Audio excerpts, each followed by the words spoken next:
एक कहावत है कि उल्टा चोर कोतवाल को डांटे, और ये कहावत आज चरितार्थ हो रही है उत्तराखंड में। और किसके द्वारा चरितार्थ हो रही है?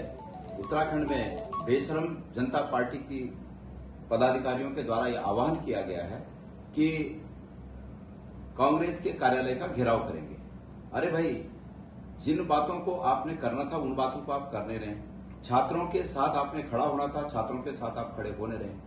पांचों सांसद आपके दिल्ली में उत्तराखंड की जनता ने इसलिए नहीं भेजे थे कि आप छात्रों की कुटाई कराइए, उस पर आप खड़े नहीं हो रहे हैं। कांग्रेस छात्रों के साथ खड़ी हो रही है तो अब कांग्रेस का ऑफिस का घेराव करना है।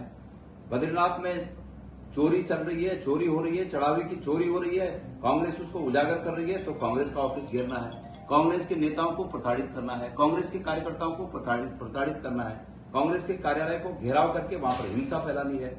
असल में भारतीय जनता पार्टी का नाम बदलकर बेशरम जनता पार्टी रखने की आवश्यकता है। ये बेशरम हो गए हैं। इसलिए आज मैंने सुना कि दोपहर में उन्होंने ये कार्यक्रम रखा है कि कांग्रेस का कार्यालय घेरा जाए। मैं सबसे पहले तो इस पार्टी के जो पदाधिकारी हैं, मैं उनसे कहना चाहता हूं कि अपनी बुद्धि को शुद्ध करें, अपनी बुद्धि को ठीक करें। जो जनता ने जिन कामों के लिए आपको चुना है उन कामों को करें। जनता ने इन कामों के लिए नहीं चुना आपको कि किसी राजनीतिक दल के कार्यालय पर जाकर हिंसा फैलाएं, इसके लिए नहीं चुना है। आज अगर कोई बात घटती है तो विशुद्ध रूप से वो जवाबदेही महेंद्र भट्ट की होगी। मैं कांग्रेस के कार्यकर्ताओं से, आदरणीय आर्य जी के साथ यहां पर बैठकर, हमारे सीएलपी नेता प्रतिपक्ष हैं, हम दोनों लोग कांग्रेस के कार्यकर्ताओं से ये निवेदन करते हैं कि वो संयम बनाए रखें। कांग्रेस के ऑफिस में रोज ही पहुंचते हैं, सब पहुंचे, लेकिन गेट के बाहर ऐसी स्थिति आने पर, जबकि ऐसे बीजेपी के दूसरे इस तरह के जो आह्वान किया गया है, उस दल के लोग अगर कांग्रेस के कार्यालय को घेरने आए तो कृपया गेट के बाहर न जाएं। लेकिन ये भी साथ में ध्यान रहे, जो लोग घेरने आ रहे हैं, कि हमें अपनी सुरक्षा का अधिकार भी है। उत्तराखंड की पुलिस को चाहिए कि वो कांग्रेस के दफ्तर के 1 किलोमीटर के दायरे में भी ऐसे प्रदर्शनकारियों को घुसने न दे। और अगर ऐसा हुआ और हमारे कार्यालय में जो कार्यकर्ता हैं अगर अंदर आने की किसी ने कोशिश की तो निश्चित रूप में वो भी अपनी आत्मरक्षा करेंगे। तो ऐसा क्लैश न हो, इस तरह की मुठभेड़ न हो, इसका पुलिस ध्यान रखे। जो लोग आ रहे हैं वो ध्यान रखें, जो पदाधिकारी आह्वान कर रहे हैं वो इस बात का ध्यान रखें। अगर कोई अप्रिय घटना घटी तो इसके लिए वो स्वयं जवाबदेह होंगे।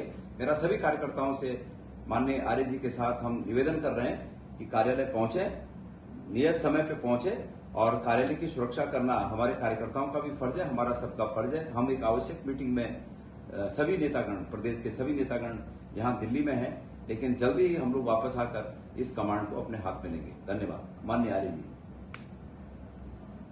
देखिए, आज जानकारी मिली है कि भारतीय जनता पार्टी उत्तराखंड कांग्रेस कार्यालय का घेराव करने जा रही है। चोरी और सीनाजोरी, आखिर किस बात का घेराव हो रहा है? क्या जनता इस बात को नहीं समझती है? क्या युवाओं के भविष्य के साथ आपने खिलवाड़ किया है? युवाओं के हक अधिकार की लड़ाई लड़ना क्या अपराध है? क्या भारतीय जनता पार्टी इस हद तक उतर चुकी है कि हमारी आवाज को, कांग्रेस की आवाज को दबाना चाहती है? मैं कहना चाहता हूं उत्तराखंड की सरकार से और केंद्र की सरकार से, अगर अभी भी कुछ शर्म बची है तो युवाओं की जो मांगे हैं उन मांगों को स्वीकार करें।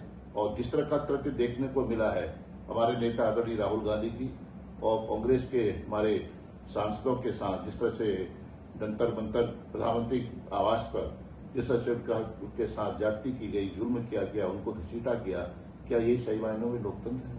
मैं अपने कांग्रेस के कार्यकर्ताओं से, अपने वरिष्ठ नेताओं से, साथियों से कहना चाहता हूं कि शांति और संयम बनाए रखें और जो हमारी विचारधारा है, लेकिन हम उसकी लड़ाई निश्चित रूप से लड़ेंगे, मजबूती के साथ लड़ेंगे। हम डरने वाले नहीं हैं, झुकने वाले नहीं हैं।